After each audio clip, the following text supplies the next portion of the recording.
Oh yeah.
Shenanigans.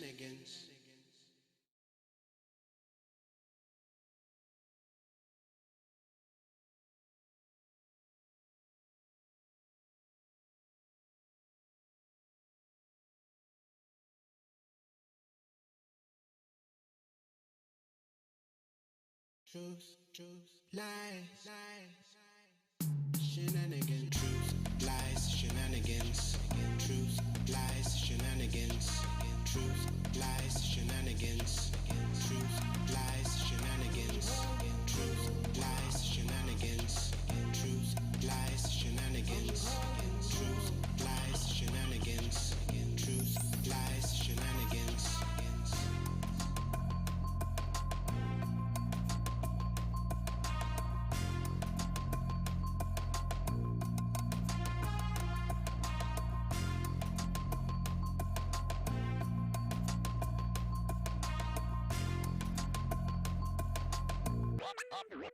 Oh yeah.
Shenanigans. Truth, lies, shenanigans. Truth, lies, shenanigans. Truth, lies, shenanigans. Truth, lies, shenanigans. Truth, lies, shenanigans. Truth, lies, shenanigans. Truth, lies, shenanigans. Truth, lies, shenanigans. Truth, lies, shenanigans.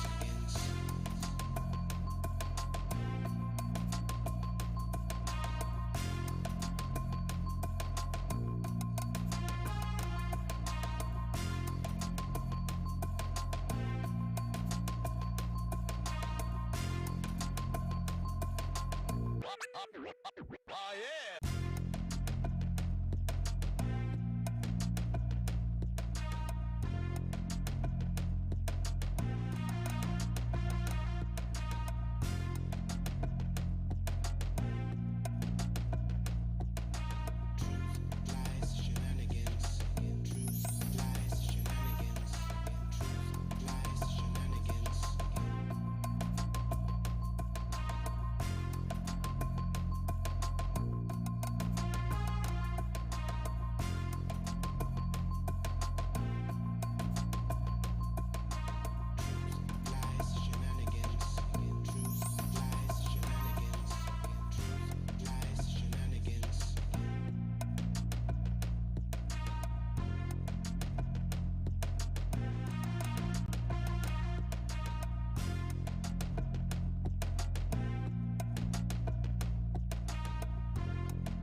Shenanigans.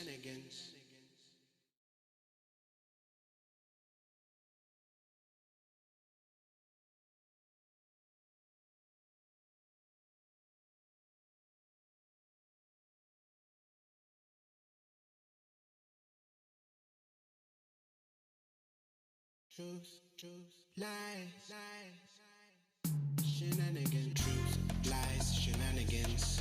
Truth, lies, shenanigans. Truth, lies, shenanigans. Truth, lies, shenanigans. Truth, lies, shenanigans. Truth, lies, shenanigans. Truth, lies, shenanigans. Truth, lies, shenanigans.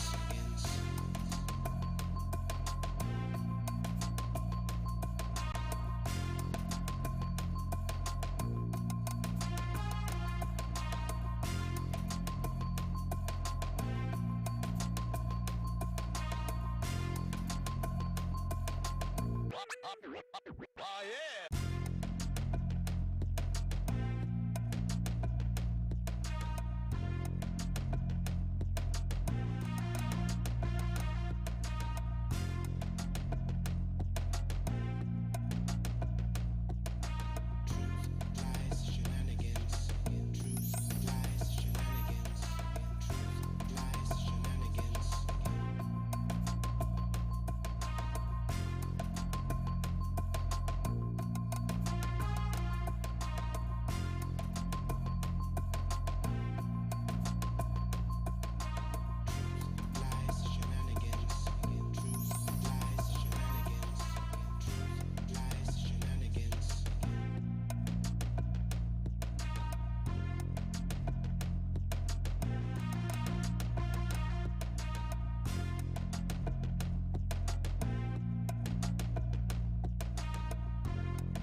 Shenanigans.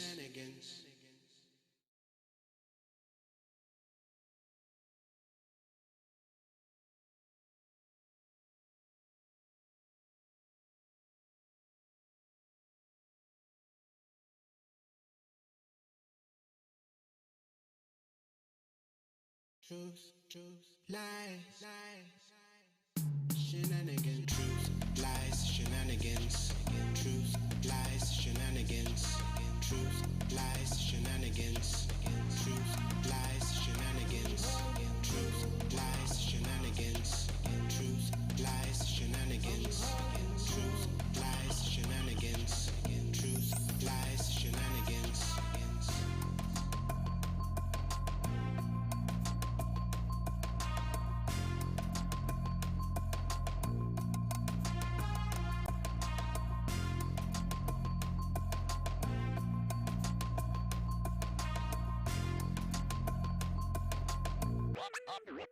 Oh yeah.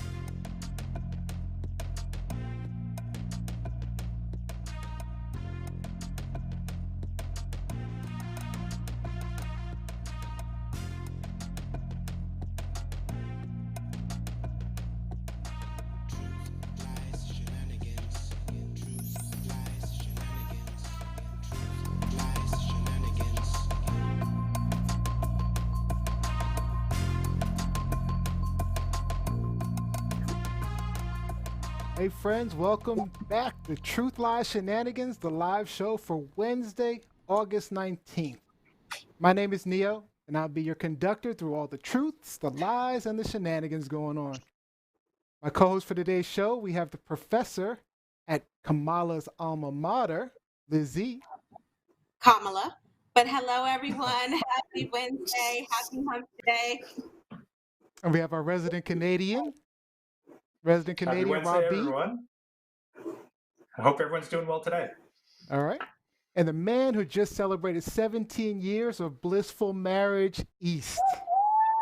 Congrats. Thank you. Congratulations, East. Glad to be here. Thank you. 17 years. How you do that? I can't even do 17 days. How you do 17 years? Communication. You guys do communicate very well. You guys are really good. And just real quick, you got to be your real self with each other. No faking. Yeah. If you can't be your real self around your mate, that's not the one for you. All like right. All right. Wisdom. For today's show, we truly have a special guest, Olympic medalist and former world champion hurdler, David Oliver will be joining us to talk about his career and the postponement of the Olympic Games. Also, for our hot topics, we'll be talking about the NHL and Boston Bruins goalie who opts out. Radio announcer accidentally uses the N-word. And of course, Michelle's vicious rebuke of 45. Now, remember, our show is live just about everywhere: YouTube, Facebook, Twitter, Periscope, at TLS Live Show. And as always, we love it when you join in the conversation. You can comment on any of those live feeds. We'll be listening and responding live. So, guys, this week we have the Democratic National Convention. So my question for you is simple. Are you guys watching? And what are your thoughts of the convention so far? I'll start. We'll go with Lizzie first. Okay. Yeah, I'm watching. Initially, I didn't think I would watch because I don't necessarily, leading up to any election, I don't really get into the debates anymore. I don't watch the convention. But I figure since I am a professor, since I am going to be going over some of this with my students for the fall semester in my classes, I need to be aware of the content that I'm teaching, but also for the purposes of this show. I mean, we are a show where we're asking our viewers to comment on the current state of politics in this country and what's going on. And I can't effectively do that if I'm not engaged myself. So yes, I've been on it every single night so far. So looking forward to this evening where we have Barack Obama and the vice presidential nominee, Kamala Harris. Rob B., are you watching from Canada? Well, I could feign technical issues at my end, or I could just admit to you that no, I have not been watching the Okay. East, you watching? I've been watching, and I didn't think I was going to watch Monday night, but once I realized, once you know the schedule, Michelle Obama speaking, we had to watch, right? We dropped everything, and it's an appointment viewing. So yeah, we were definitely watching, and then we watched last night. So we've been paying attention. Well, we've been doing watch parties. Lizzie and I have been on there doing watch parties with everyone. So we've been definitely watching every night, and it's a lot going on. I mean, it's really heartfelt. So I think they're really trying to make the connection that Biden is about his humanity. I think that's what it's about. I think that's what this convention is about, is that they're showing the difference between Trump and Biden, and it's really about humanity. So I think it's really good so far. I mean, there's been some technical issues, but what do you expect? Kind of wish the Republicans went first, so we can see all their technical issues and fix them. Well, I have a question very quickly for you, Neo. Then, so are we going to be doing this next week for the RNC? We'll have to talk about that. In the name of fairness and politics. Sure, we'll talk. We'll have a discussion about that, and we'll see if that makes sense. All right. So if you guys have never seen our show, let me tell you what Truth Lies Shenanigans is all about. We'll be sharing our truths and opinions with you, calling out the lies out there, and pointing out all those shenanigans going on. And on the show, we always try to have some fun with shenanigans of our own. But one rule for the hosts: no cussing. And there's a $10 penalty. There's a $10 penalty if you guys are caught cussing. And if you're caught cussing 3 times in the same show, he wrote me beautiful letters. We'll be writing a letter on your behalf to this guy. We fell in love. So East Boy. That's East Boy. That's East Boy, that's right. The clown himself. We're starting this again. Yep. So yeah, Lizzie's way in the lead on the cussing, man. You guys got to pay attention because East got away with one last week. I mean, he confessed. He got away with one last week, so we all have to pay attention. Put our listeners on. They need to call you out. Our viewers need to keep calling him out. So, all right. So, just to let you know, that cussing pot's going to be donated to a charity. We're going to figure that out. So which charity that's going to be, and it's not going to be the Lizzie Fund. So. All right, guys, we have a very special guest today for our Truth Lies Shenanigans Spotlight.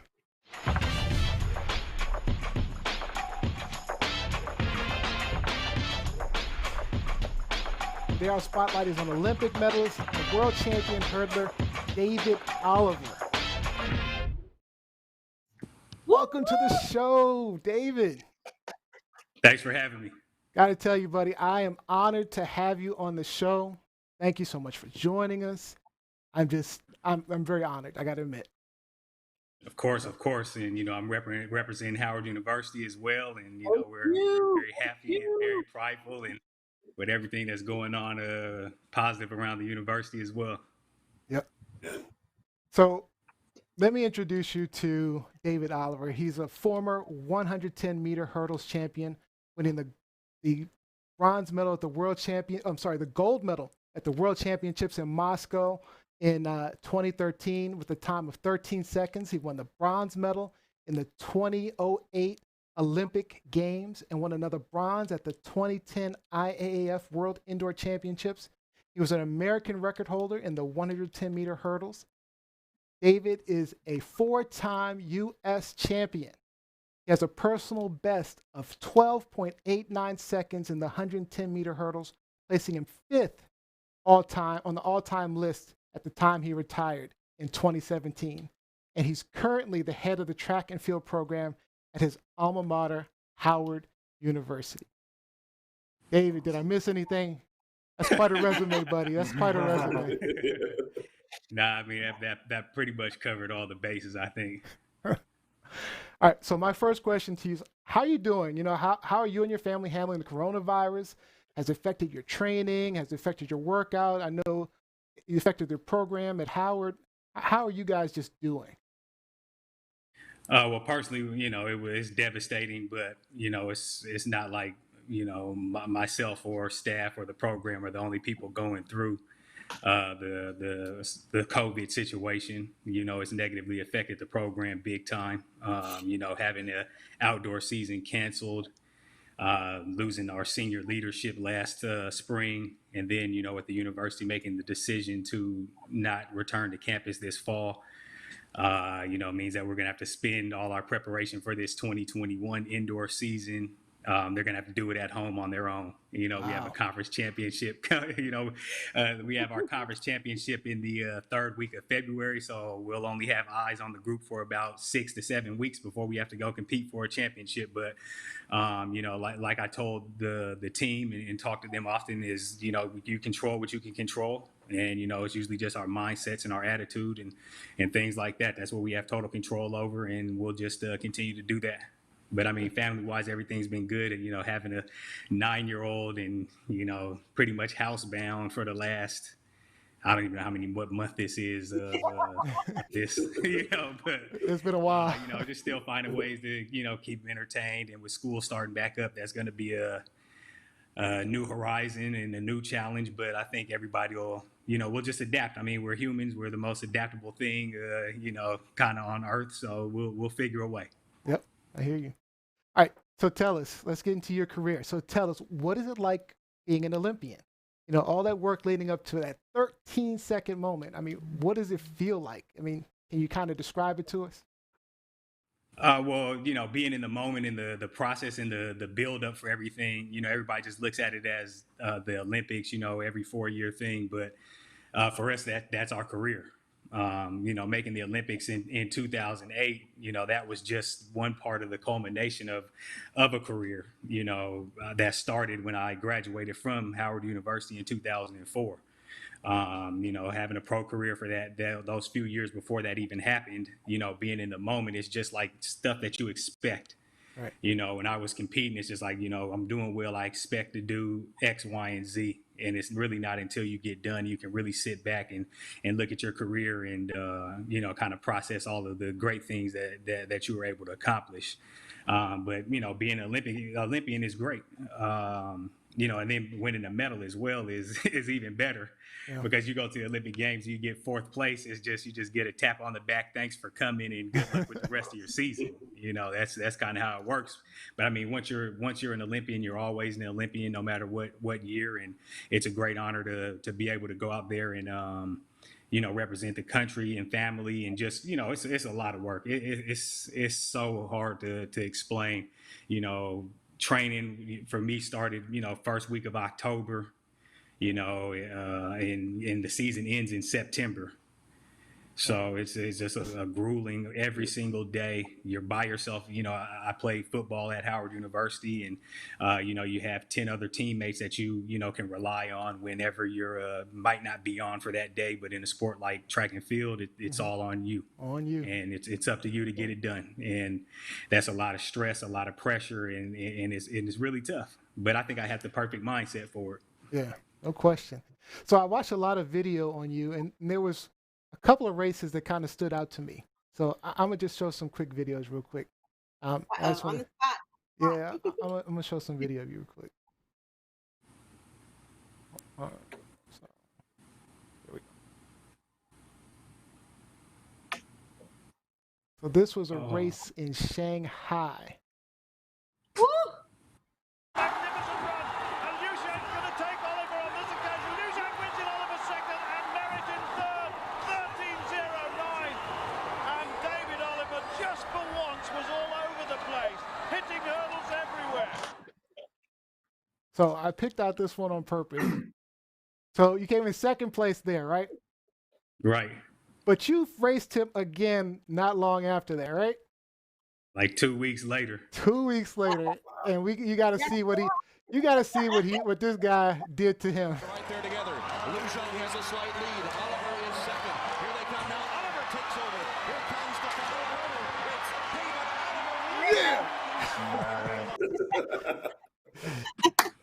Oliver. Dude, that was awesome. So yeah, that was an interesting period.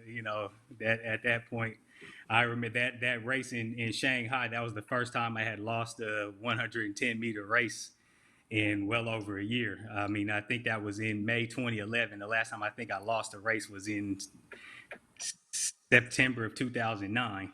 So that was the first time I had lost, and then of course I just heard about that for every single day, pretty much from that point all the way until we raced against each other at the Prefontaine a couple weeks later. So, we were over there at his home country, and, he got the win, and I was glad that I was able to, come and, we meet again on my home country soil, and I was able to represent well for and get the win at that time.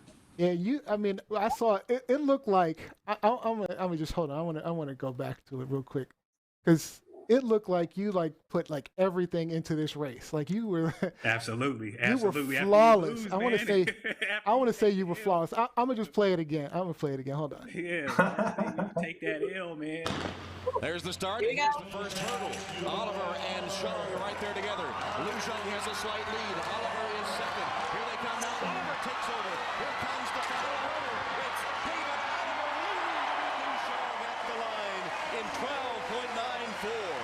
That's the fastest time in the world. And David Oliver, you think he didn't want a little bit of revenge for Shanghai? He was shell-shocked when Shang blew him away from the start in Shanghai. Yeah. Not today.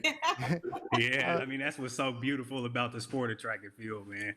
You always get a chance to redeem yourself. But at the end of the day, unless you're like some of the most special people ever, you always take more L's than you do getting wins in the sport. And that's what I try to impart on the student athletes that I'm in charge of now is, track and field like life. You're going to take a lot of knocks, a lot of L's, but you just got to keep on rising to the occasion and, being able to step up and rise to the occasion. But it doesn't matter because, in a couple of weeks you have another race. So you got to keep it going, or, somebody else will come out there and dethrone you. All right, Lizzie. So let's take it back to the beginning. How does a track athlete choose to be a hurdler? What is that process like? I really don't think anybody chooses the hurdles. I think people are just thrown into it, like myself.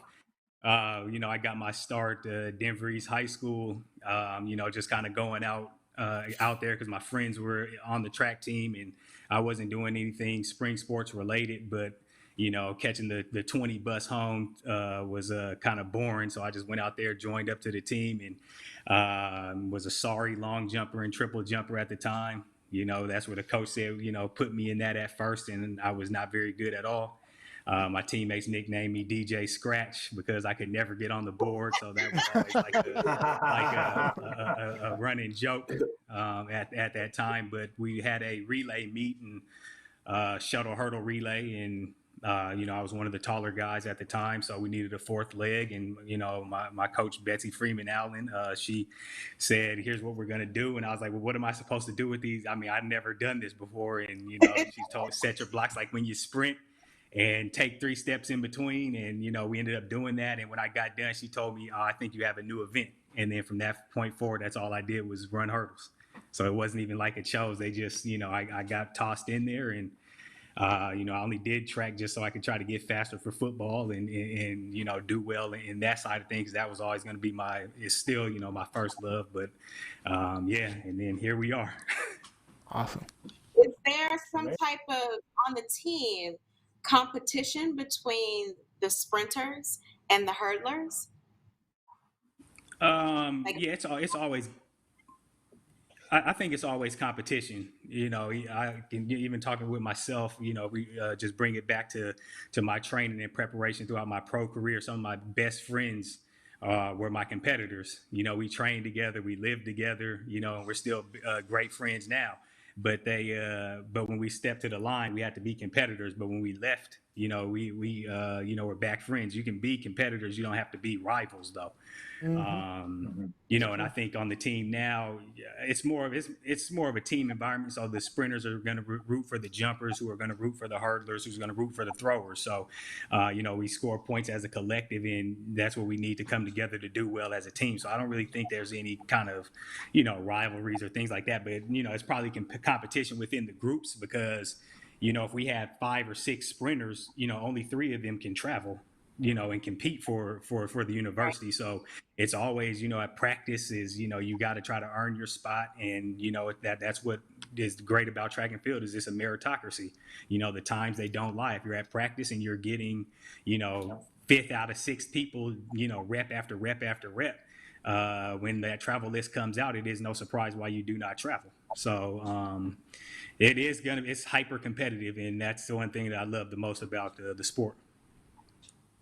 So are you jumping hurdles with your athletes? Like when they're training, are you out there? Good question. Them days are long gone. I go and, might do a drill or 2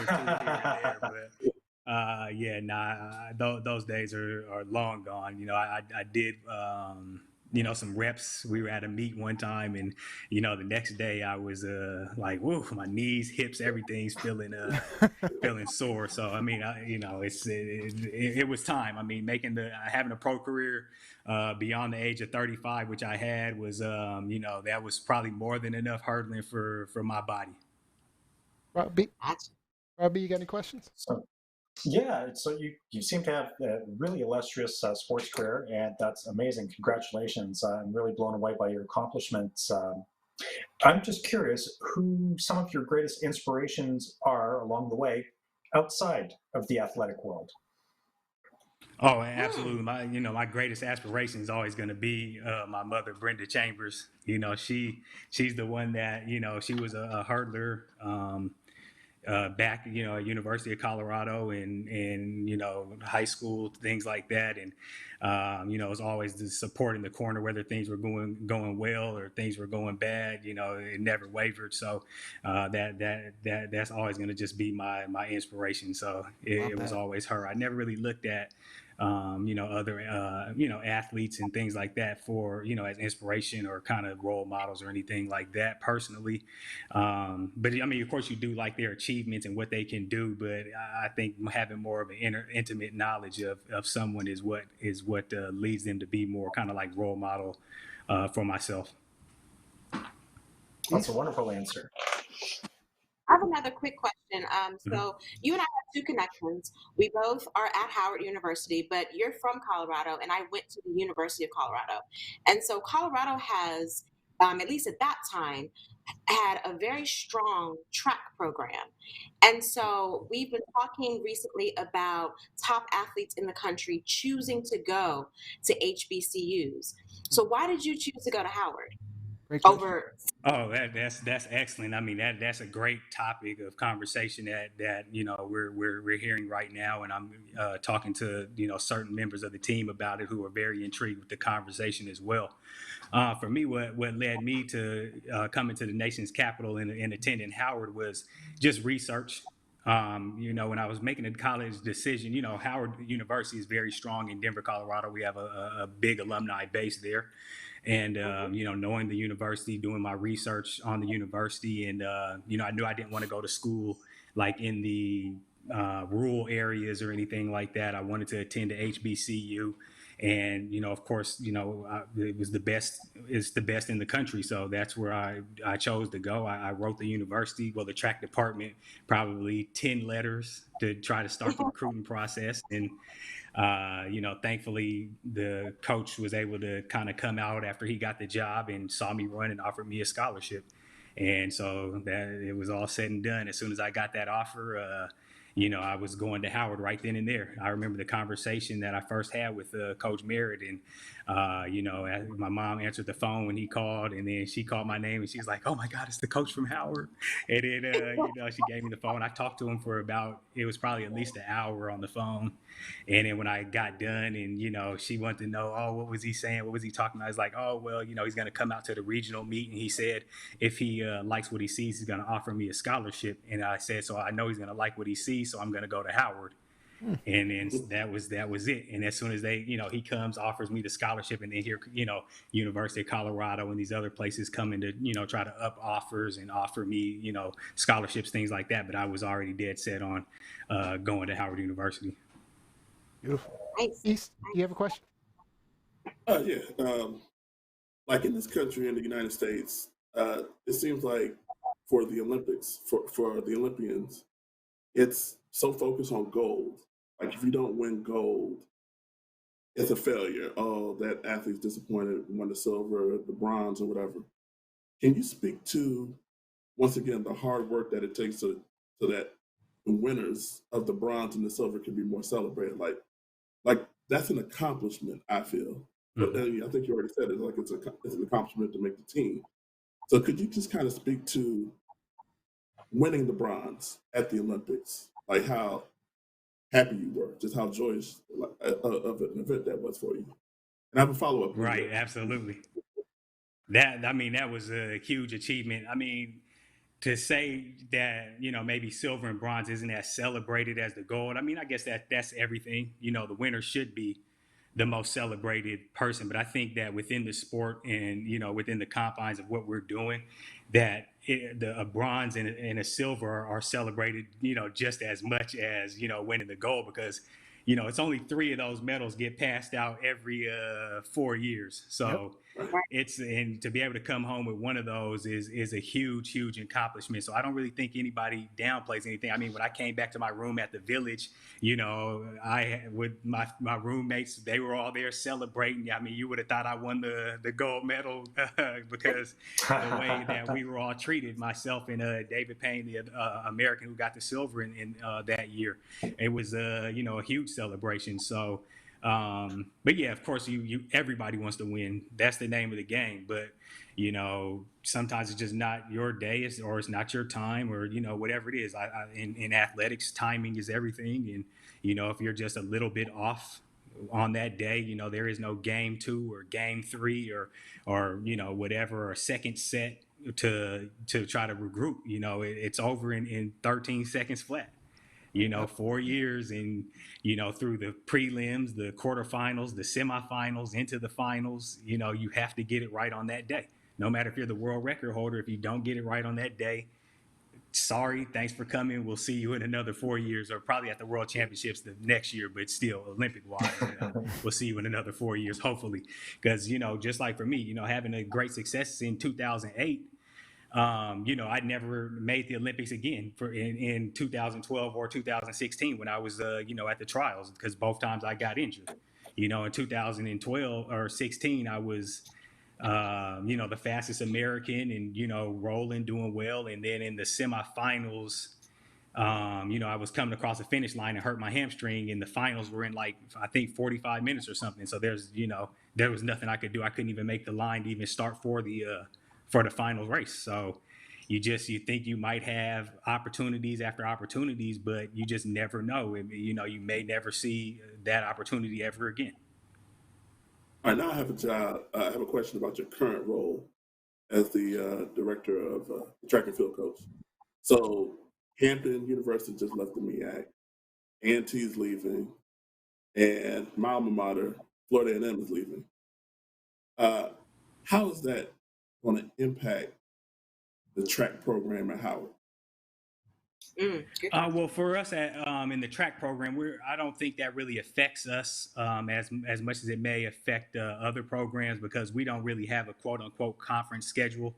So we really only compete against those programs at the MEAC championships. From a holistic view, I think that it's really kind of unfortunate for the conference. But a lot of programs, you have to do what you have to do in order to kind of survive in this climate. And I understand with the travel restrictions and things like that with Florida A&M and stuff, they have to do what's best for them. What I think is most important is that the Mid-Eastern Athletic Conference, find a couple teams and keep the ball rolling with the conference. This has been a storied conference. This is the 50th anniversary of the conference. And it's a very strong track and field conference. I mean, we're, when it comes to conferences, when we're talking on the East Coast, the MEAC is, kind of right there, probably just a notch below your SEC and stuff like that. When we're talking about the level of kids that we, send to the East Regionals or to the NCAA finals. So we're a strong track and field conference, and I think that the powers in the MEAC office will be able to replace those programs and still keep us on that same track. All right. I have a question. We have a bunch of fantastic viewer questions, but I have one last question before we get to those. Mm-hmm. So, as you know, the fight against police brutality is raging right now. So, and many sports icons are taking a knee in protest. What are your thoughts on taking a knee? And if you were competing in the Olympics now, do you think you would take a knee if you made it to the medal stand? I loved the knee when Colin Kaepernick was doing it, but now I think it's just become kind of more performative. And now I think when a protest is accepted, that it kind of loses its impact a little bit. Seeing the NBA and stuff it's cool, but I mean, I wish that they would have done that, a handful of years ago. Right. When Kaepernick was on his own and doing it. But I mean, it's great to, show signs of solidarity. And, it would be, I think that, me personally, I would want to do something that would draw some sort of attention to the plight and things that's going on right now. Knee on the medal stand, a fist, whatever it may be. I think we're going to see a lot of that next year at the Olympic Games. And, and that's great. But I think that it has become a little bit more performative than maybe impactful. And I think it would have had a larger impact in 2016, 2017, when kind of Colin Kaepernick and Kenny Stills and folks like that were kind of on their own doing it. I wish I would have seen more people doing it then. Okay. So there's a great question from Ernest Cooper. And so how did you overcome the frustration of getting injuries? Injuries is just kind of part of the game, and you know it going into it. So, like I said earlier, when we were talking about the COVID situation, you just control what you can control. Once you go down with an injury, it's just like coming off that great year in 2008, and you think everything's going to be fine and everything's going to be gravy for 2009 season, and I run a world leading time in May, and then I go to practice like a week later and tore my calf and the tendon that attaches it to the bone running a 200 just in training, and that was it, season over. And world championships, can't go to the USA championships and defend that title. And it was, it's rough, but, you just have to be mentally tough. And that's what I think really helped me through a lot of things was just my mentality. You know, if I could just give these kids that I coach now one thing that I possess, it would just be my mentality So, and the want to get it done. so he had another question, which was really great. So, thoughts on transgender athletes competing in women events? What are your thoughts on that? Yeah, that's really big, and you know, I think that we need to protect women's sports at at all costs. You know, I don't really know all the details that go into, to hormone therapy and things like that. But, I think that women need to their women's sports need to be protected by whoever the powers that be. And they can make the rules. I know they're way more smarter than me and make way more money than I do to make those kind of decisions. And they need to, figure out a way so that everybody can go out here and, be able to compete and represent, because that's important to everyone. That's a question that I get asked a lot. As a sports journalist, it's a question that I get asked a lot in terms of what's my opinion on it. And I kind of feel the same way you do. I am not an expert. I don't know enough about the science behind it. However, at the same time, I do want to protect the female athletes who could presumably be competing against a biologically male athlete where they really have no shot. And so Right. I keep trying to tell people I need to educate myself more before I make a formal statement about it. And then there are people who ask about, Caster Semenya, and I'm like, that's a different conversation because he is not transgender. That's a completely different topic. So there's so many things that go into this conversation that I think the sport has not caught up to just yet. And so we're just going to keep having these questions over and over. But I totally agree with you. Like, I don't know. I personally do not know. All right, we're running short I on don't time. know either. The answers, but just protect our women athletes and their ability to go out here and represent and win and make a living, and let the powers that be, they can figure out all the rules and regulations that go along with it.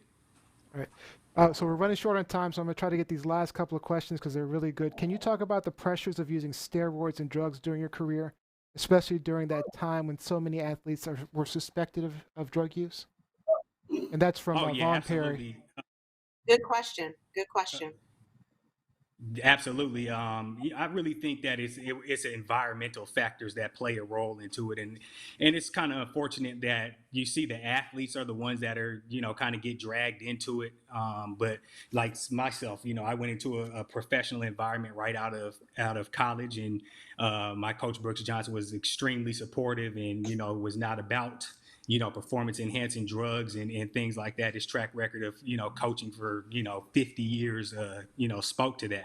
But you'd find some of these young athletes who are, might leave college after their freshman year, have an outstanding season, or sophomore year. You're talking about 18, 19, 20-year-olds going into an environment where a coach comes up to you, a coach who's supposed to have your best interest at heart, and saying, here's what you need to do, this in the morning, this before practice, and this at night. And you kind of just probably follow behind what they tell you to do. And I think that's where we find a lot of issues with, these athletes and performance enhancing drugs. I think that a lot of attention needs to be placed on the coaches and the agents, because, they're supposed to be the authority figures when we're talking about this. I mean, if you're, whatever the names are, if you look, there's always some sort of common denominator between them all somewhere along the lines. And, but thankfully for me, I feel like in the hurdles, there is no performance enhancing drug to, get you the technique that you need to be able to, negotiate those 10 barriers that are 42 inches high and 10 yards apart. I don't think they've invented anything to help you with that. So, that was, I feel like, the saving grace. And if you look at the event of the hurdles, I don't think we have a strong history of performance enhancing drugs. And, we're not pretty much a speed power events, pure speed, pure power events like your 100 meters, 200 meters, stuff like that. But it's unfortunate. But, Now that I'm a fan of it, of the sport, and I just kind of watch on TV, I want to see the best people out there performing. And, but that, I mean, my views and things have changed since I was competing. It's like, oh man, these people are, doing X, Y, Z, need to be, out of the events and get out of the sport and stuff like that. Now it's just entertainment to me, like everything else. All right. This will be the last question. So this is from Dario Winter. The hard work that you were disciplined enough to put in mattered to you, as you stated. Do you find that the younger athletes understand that same concept? Oh man, it's hard to say. I mean, I deal with some that do, and I deal with others that do not. But the thing that you have to realize is that when you're dealing with 18 to 21-year-old young adults, they're not on the same quest as say somebody that's on the elite level. I tried to handle myself like I was on the elite level or something like that, even in college. But that still didn't stop me from doing dumb stuff and making boneheaded mistakes. Hell, I got kicked off the team my sophomore year because I missed practice 2 days. And I was the conference champion in the hurdle event. So, I mean, you're talking about young, immature people, and, I think some do understand. But like I tell them, you don't come to college to be a 2.0 student. Don't be a 2.0 athlete either. Just try to give everything you got and just let the chips fall where they may. Everybody's not meant to be an All-American. Everybody's not meant to be a conference champion. Success is different for all the student athletes that I coach, but they'll all be successful at something along the line. And I do have to throw in this one last question. So do you drink milk? This is from my sister. That's why I'm throwing it in. Do you drink milk? The commercials growing up said drink milk. So was that something that you did growing up? I mean, yeah, when I ate cereal. I used to put milk with my protein shakes or whatever, and I drink those, but then I switched over to just putting water in those as well. So I don't think I was too much of a milk drinker outside of putting it with my cereal. Yeah. All right. Well, I do want to thank you for joining us, David. I'm gonna see you on Saturday. I hope. Some boxing. David and I take a boxing class together at Posh Cycling and Fitness. Posh.fit. Another shameless plug. Check out Posh Cycling and Fitness. Posh.fit. But also, David, school starts Monday, so I think I'll have some of your athletes in my classes starting on Monday. So yes. Yeah, it's going to be a interesting adventure for us all to see how things go again. We had a dry run in the spring, so hopefully it'll be pretty seamless this fall. Yeah. So you're not doing any track and field this season, right? Well, the fall they'll be training at home. The ones that are local will still get together and do training, but we're talking about a handful of student athletes compared to the 60 or so that are on the team. So most of them are unable to travel back. Yep. Unfortunately, the university had to make that call, with everything in the city. I mean, everybody answers to everybody. So we can have all the plans in the world, but if, the big bosses come in and, kind of shut things down, and so be it, you just got to follow along. Well, David, we'd love to have you back just for maybe just a regular show one day, just to have you come back and talk to us. I know you love hockey, so maybe one of those shows will bring you back if you'd like to come back. Oh, for sure. Yeah, this was very enjoyable. Great conversation and great conversing with you guys. All right. Thank you so much, David. Thanks, David. Thank you.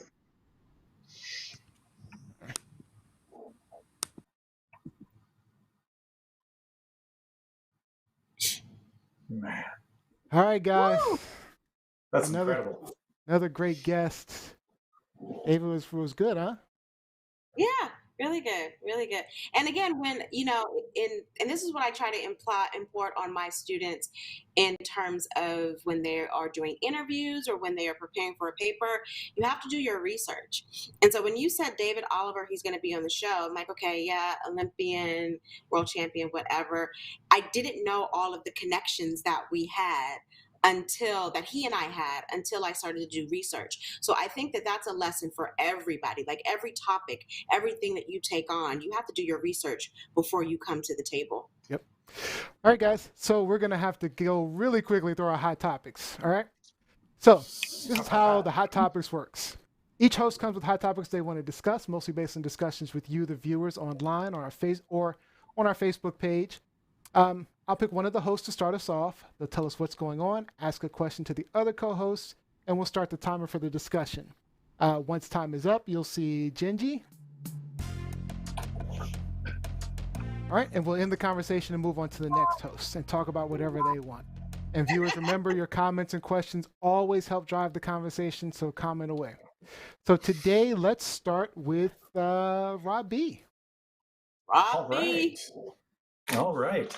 So the topic that I selected is, well, hockey related, but kind of accidental. But yes, my Bruins are in the playoffs. I'm very happy. And they've now advanced to the second round. But earlier in the week, their starting goalie, Tuukka Rask, made an announcement that he was opting out of the tournament for personal reasons, to be with his family. He didn't divulge any family issues, any family emergencies, simply a desire to be with his family at this time.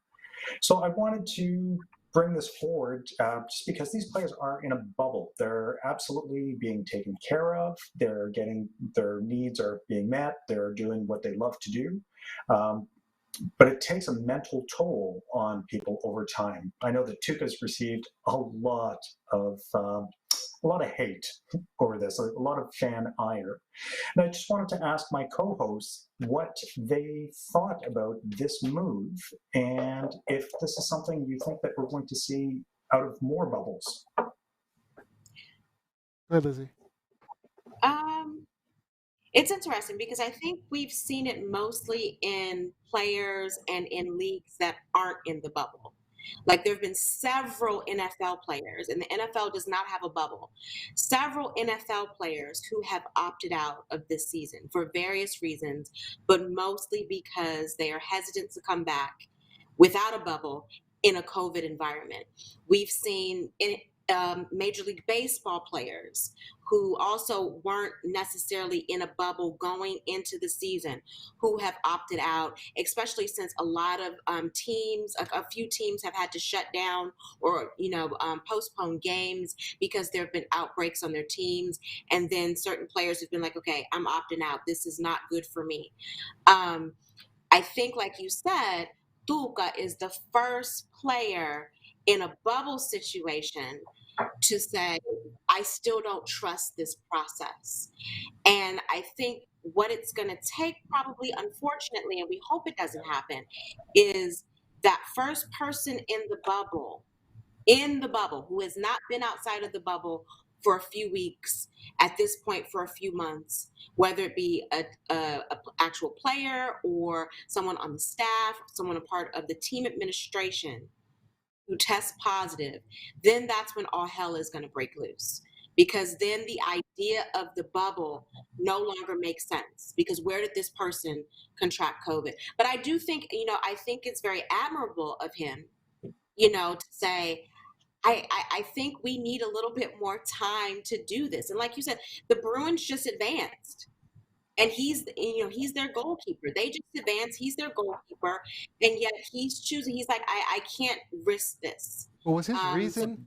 Was his reason because of the he was scared of COVID? I don't think he gave that reason, did he? No. His reason was that he wanted to be with his family. Yeah, he didn't say he was scared of COVID or he didn't trust the bubble or anything like that. I think he just wanted. It's not even clear. I mean, I read a couple of articles. It's not even really clear why he wanted to quit. But that begs the question, though, like outside of the bubble, because when you're in the bubble, you can't see your family. So presumably he has not seen his family for weeks at this point. Yeah. Outside of the bubble, even if there was some issue with the family, if a family member was injured or had an illness or something, he would be able to go back and forth. Yeah. But with implementation of the bubble, he can't even do that. Right. So I think it indirectly, secondhandly affects what's going on with these players. And even if he were to leave the bubble and go address this situation and come back, he would still have to do a minimum, I think, 10-day quarantine. So it's a lot. It's a lot to consider. East? It's a lot to consider. East? Yeah, and I think the issue with professional athletes is that fans, media, they just expect them to just play, just kind of soldier through it. I think people believe that athletes can just differentiate between this is my job, I'm gonna do my job, and I'll sacrifice my family now. And you have these athletes, I mean, they're real people. Like he might have, I don't know how close he is to his family. I understand he has some kids, or 2 or 3 kids.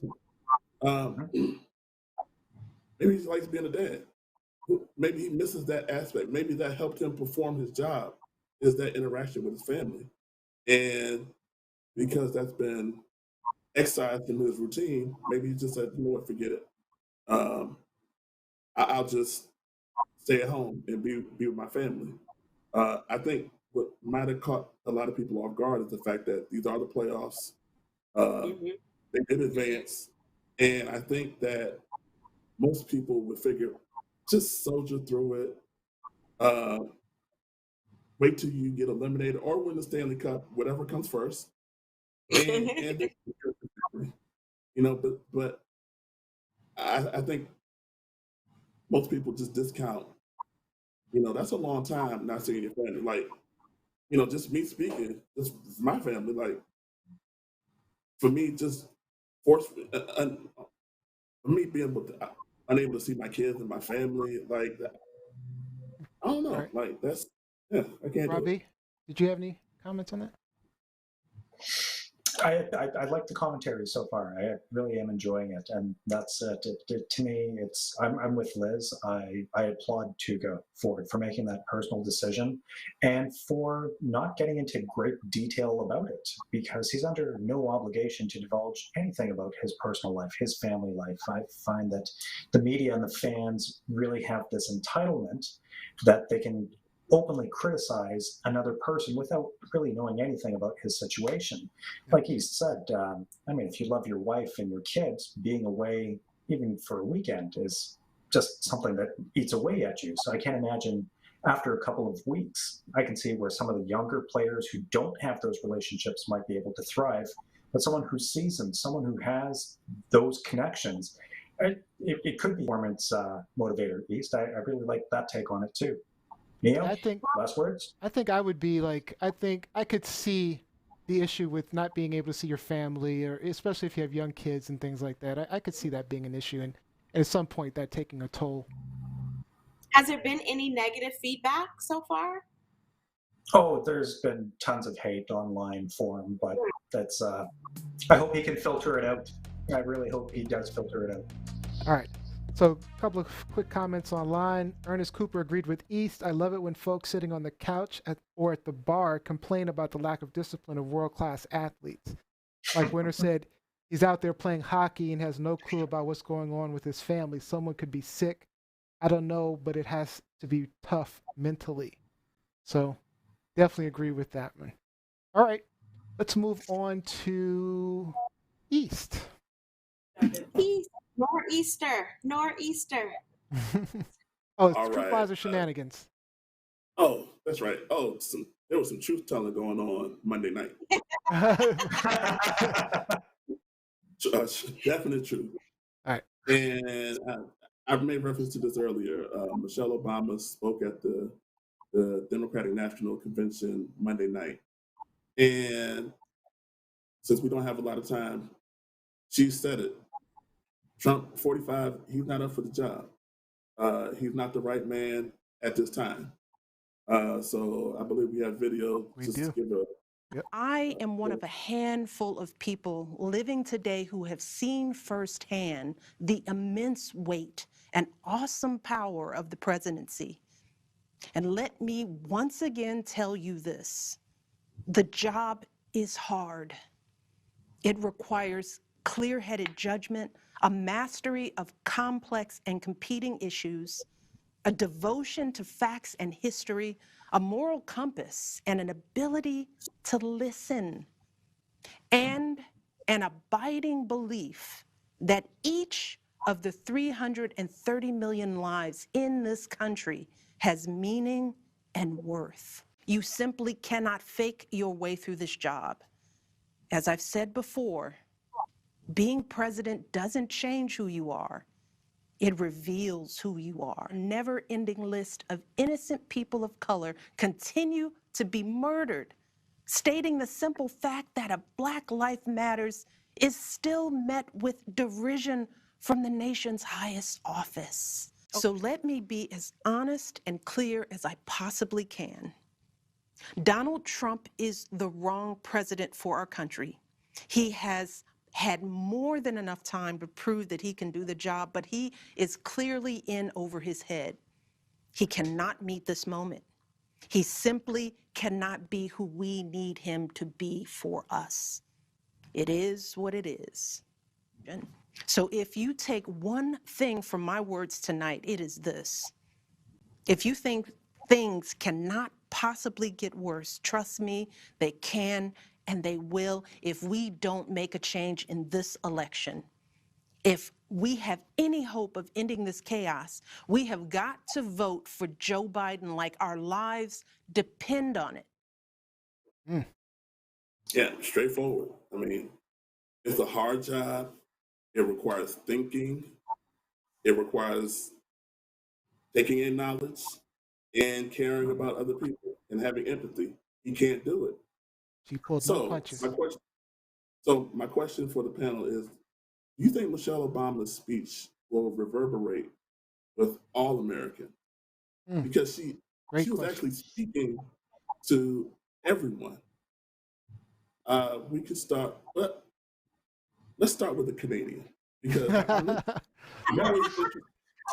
And I'm always interested to hear the international. Before the Canadian starts, I want to I want to just point out one thing that it's a funny comment from Vaughn Perry. He said you can catch this speech again next week at the Republican convention when Melania Trump talks. Perry got that from me earlier this week. Let the record show. Go ahead, Robbie. You know, Melania. Will the message reverberate? Earlier. Oh, sorry. I was just going to say, Melania plagiarized Michelle Obama's speech back in 2016, and so that's where almost word for word. It was ridiculous. It was when she said, when you know that your word is bond. I'm like, okay, this is this woman's second language. And that word is bond is a colloquial term in the United States. It's a term that rappers use. Melania did not pick that up on her own. Yeah. All right, go ahead, Robbie. Will it reverberate with all Americans? Unfortunately not.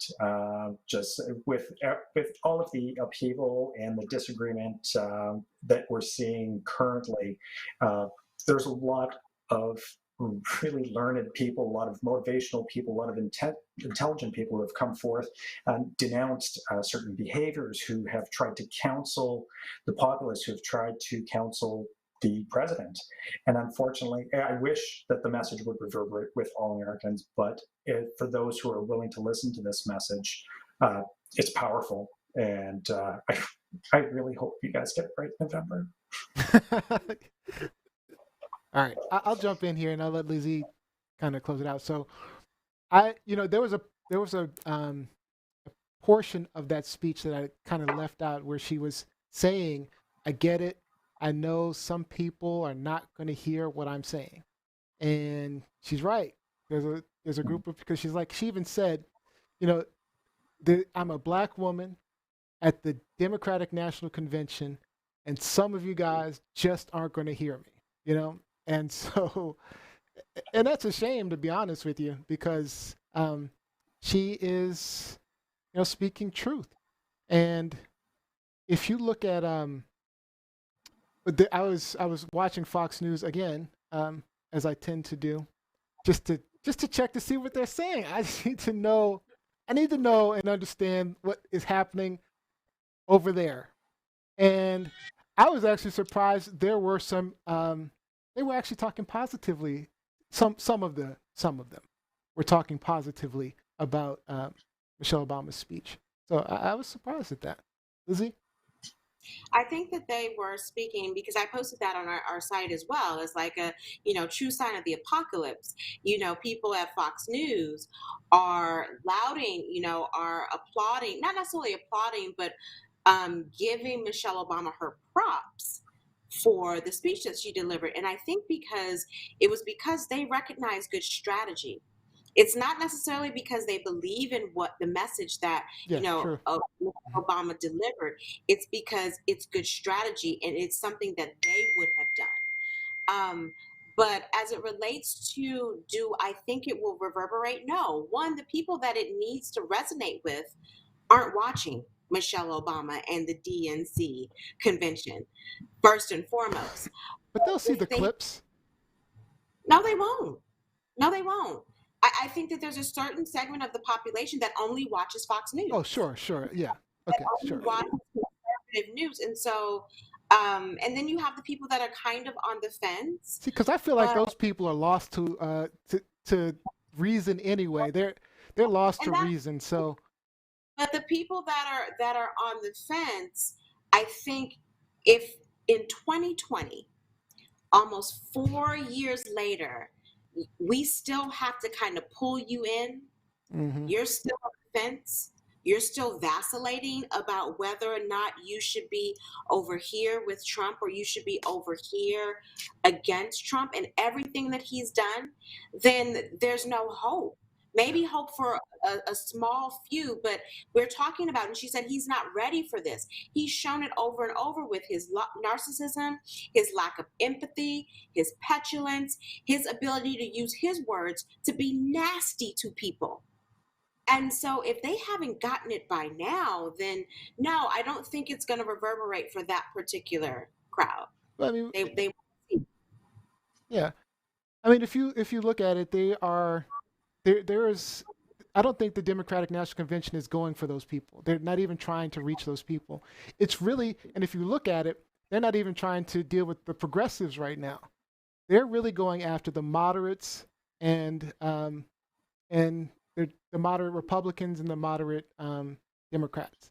They're not, and the independents, but they're not even going.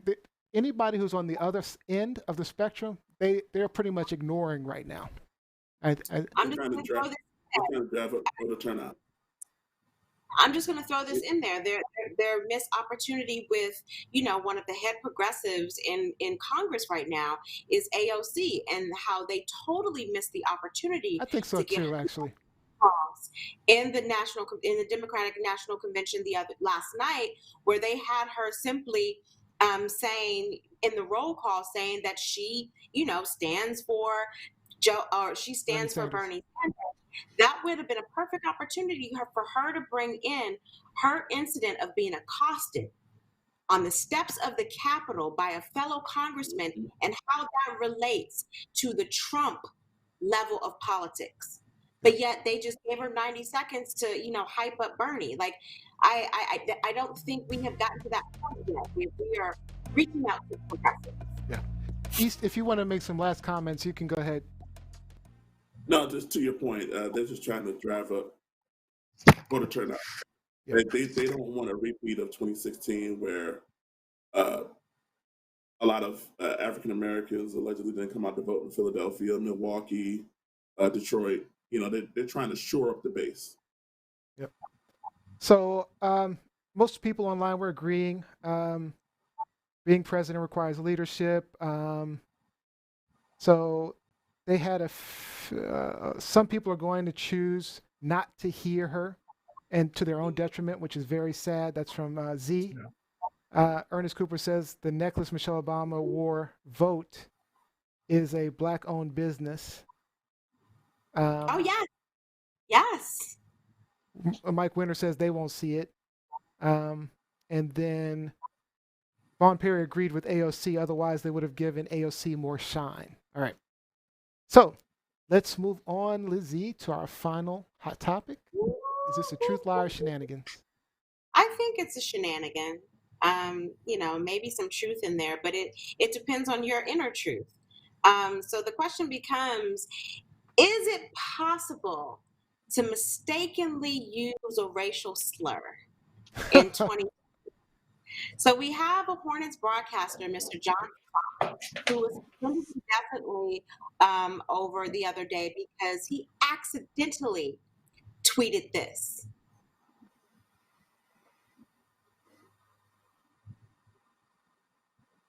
See, we didn't even want to post it because it's so offensive. Yeah, the computer just was like, no, can't show this.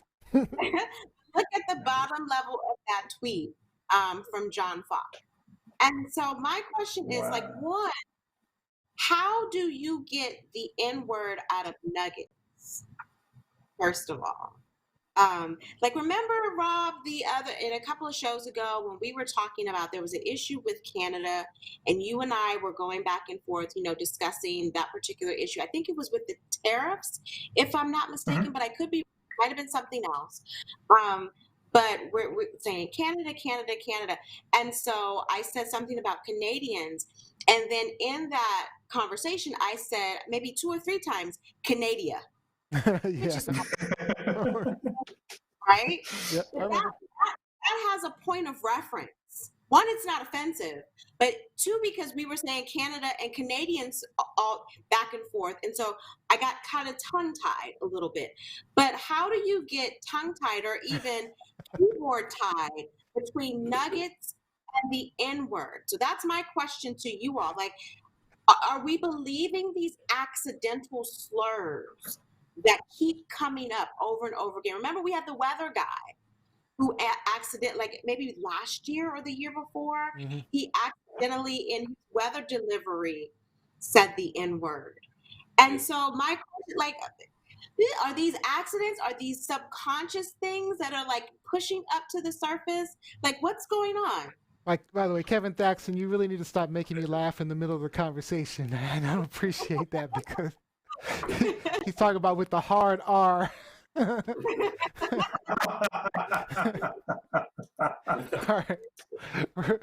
right, I'm gonna say Rob B for last on purpose. So East, go ahead. I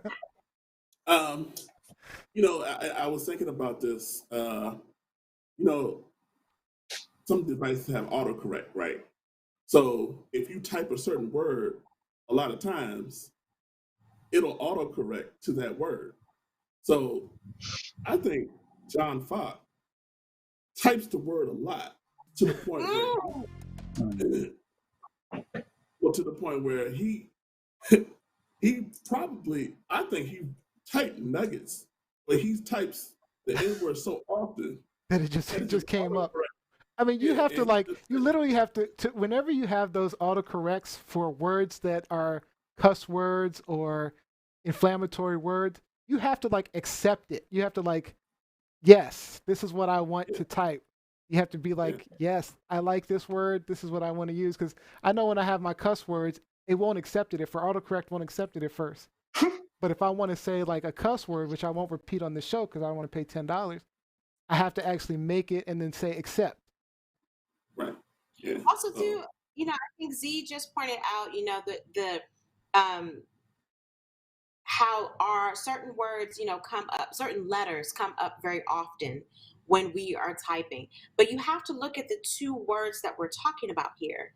Nuggets and the N-word are not, they're not, never in my life have I typed in nuggets, and it auto-corrected to the N-word. I don't even know, because I did it afterwards. I'm like, okay, well, let me just see. Maybe let me type in nugget. It never won. Never doesn't won. happen to you? I mean, come on, every day, right? I just, and I'm not saying this, to avoid any type of racism, but it begs the question, like he said, well, why do you have the N-word set in your phone, in the vernacular of your phone, to the point where it will automatically autocorrect to that? Because I don't have it in my phone at all. Rob? Neither do I, actually. It won't show up. So with Neo, I have to say, in order to have that word come up in your autocorrect, you have to first add that word into your dictionary. And just for fun, on my iPhone, I decided to type in nuggers, and the autocorrect came up with nuggets. Correct. I'm giving him the benefit of the doubt. I'm giving him the benefit of the doubt, but it did come back on the iDevice with nuggets. So it is a proper autocorrect. And to me, it's just kind of funny that we've got jazz and the word together. So I don't know if these are expressions that he uses commonly, if it just accepted it because they were capitalized words, but it's not an autocorrect thing. If anything, it's subliminal. And if you're not verifying what you are posting for the world to see, if that's part of your job and you're not triple checking what you're putting out to the world, you're an idiot. It's I really like, no, I'm calling it for what it is. He absolutely has, it's part of his vernacular. If it came out from his fingertips, it's what he was thinking. Yeah, and Rob raised a good, like, what happened to just checking what you send out? Like, and you guys know me, I'm not one for social media, so do you just type and then send without checking? Like, does that happen? I will admit to several mistakes, but I probably have made some mistakes. Yep. Okay. But I've never made that one because it's not in my autocorrect dictionary. And it always keeps coming back to the same mistake towards the same group of people. Yeah, true. You do the same word, the same group of people over and over and over again. Like, and that's where I'm just like, this is kind of suspect. And again, I'm not trying to assign anything to Mr. Falk except what he gave us. So that's all we can judge him on. But I'm just like, I have never in my life mistakenly used the N-word. Ever. So, fuck him. Are we? How you spelling that, bruh? I say 10. That's how you spell his name. Fuck. Hey, that's the thing, right? Fuck him. Fuck. Fuck him.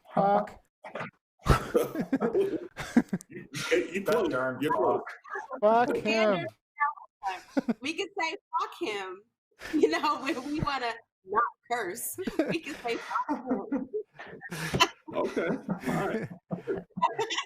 Fuck him. All right. Let me get some of these comments online real quick. Rob B, don't get beat up on the show. Bon Perry. Mike Winter said, mine autocorrects away from stuff I mean to say usually. He had to add Bama to the dictionary. Z was talking about just playing devil's advocate. I know my pet name from my husband isn't coming up automatically on your phones. What's your pet name? I need to know what the pet name is. We're going to have to ask on Sunday. On Sunday. All right, guys, that's it for our hot topics. Great discussion as always. Stick around. We always have fun with our game show, shenanigans game show. All right, for today's show, it's going to be quick and dirty. East, you got the scoreboard? I meant to ask you earlier. I have it. Just for the 3 players, right? Yep, just for the 3. Yeah. Okay, I got it. Yeah. I'm actually going to be the judge. So I'll display a simple phrase like weird place to be nude. Then the app will reveal a random letter, like the letter A. Then you'll give a response to the phrase that starts with the letter revealed. So you might say, any examples? Weird place to be nude? Acton, Maryland. That's a pretty weird place to be nude. All right. The person with the most creative answer and the fastest gets the point. And I will be the judge. I might look for help from people online, but mostly me. I think that scoreboard says Neo instead of East. Oh, okay. Oh, that's all right. You play for me. Play for me if you play for me, East. we all know it's East. All right, you ready, guys? We got to run through this. You ready? All right. Next, A celebrity you'd bang. Jackson said Anacostia for the last one. D, starting with letter D. Creative. Denzel Washington. Anybody else? Dracula's sister? East? I don't know. All right, I'm going with Dracula's sister. All right. Everybody's banging Denzel, so. Honestly, that's true. That's actually true. So yeah, that was clear for my part. All right. Somewhere you find STDs. I think we had this one before. It's a different letter though. Oh God. Ooh. E, starting with letter E.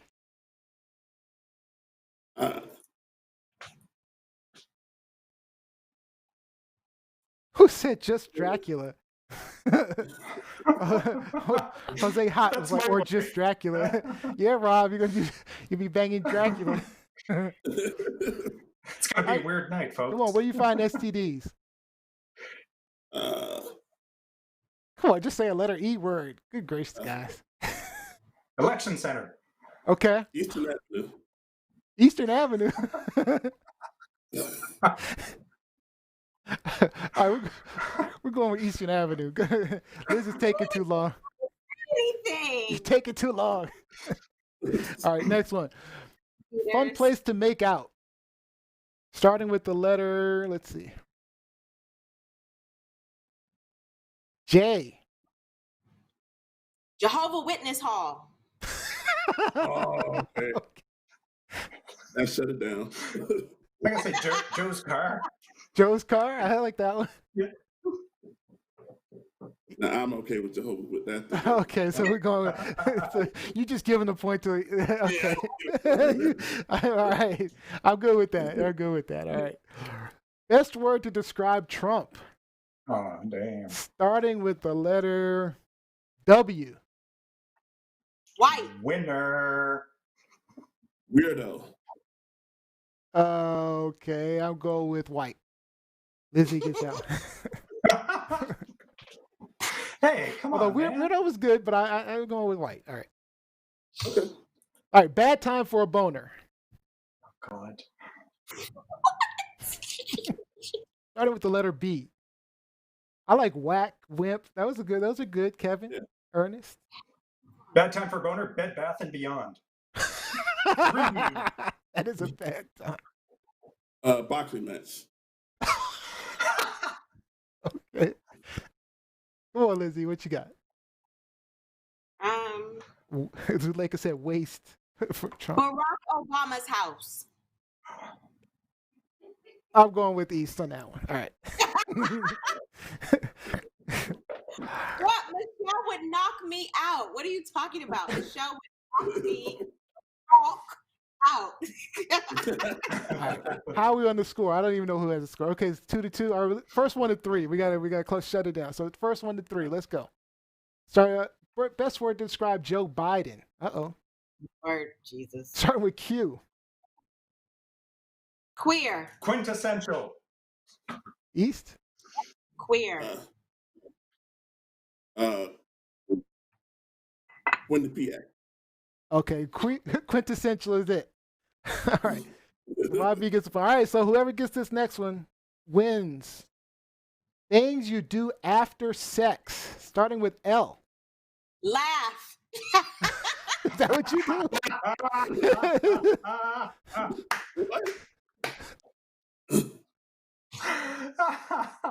I like Quack. Von Perry. I would have gone with Quack or you, Von Perry, for Trump.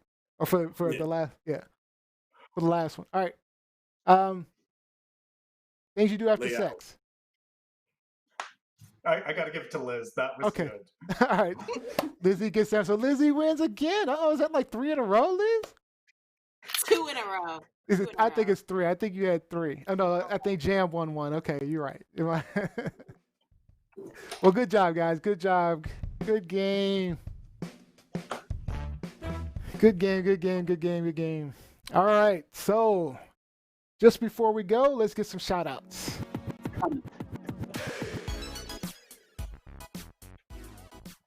All right, Lizzie. Shout out to Kamala Harris this evening, Barack Obama. We have already missed the beginning of the Democratic National Convention for this evening. Yeah, I know. I was trying to hit it out of the park again tonight. So shout out to our party. All right, and we'll do a watch party as soon as the show is over. So make sure you join the watch party, guys. All right, Robbie. Special shout out to my mom who tuned in this evening. So she got that Facebook link figured out. Very happy that she tuned in. Hey, and Mom. A special shout out to the lady in the next room. We decided to try some pickling today for the first time. So we've got all of our cucumbers from our garden and we're pickling. We'll see how they taste. All right, East. I think my wife, my kids, you might have seen me talking with the mute button on. I was speaking. I did. Try to regulate some things behind the camera. Well done. Paying attention. Well done. We barely noticed. All right, my shout out goes out to my dad. My dad was on this show, last show, so he's looks like he's starting to make it every show. So my dad, Ephraim, thanks for joining us. Thanks for watching. So I appreciate you watching. All right, so that's our show. I'd like to thank you all for joining us. We hope you had a good time, maybe learned something or gained a new perspective. I'd like to definitely thank Olympian David Oliver for joining us. It was an excellent interview. We'll post the clip online if you need to rewatch it or if you missed any part of it. Don't forget to like, follow, and subscribe at TLS Live Show and www.tlslive.show. Remember, Lizzie keeps that Facebook popping, so you got to keep checking that out. Make sure you follow us there. On Sunday, we'll have Z back in the mix with us, with Jam, Lizzie, and myself, and we should have another special guest. Check out our Facebook page for updates. Again, live 4 p.m. Sunday. Lizzie, congratulations on winning again. You have the final thought for the day. Everyone, leave our show, go to our Facebook page and watch our live stream for the Democratic National Convention this evening. We got a boost up Barack and the VP nominee, Kamala Harris. Great job, guys. Great show. Again, thank you, David, for joining us. See you later, guys.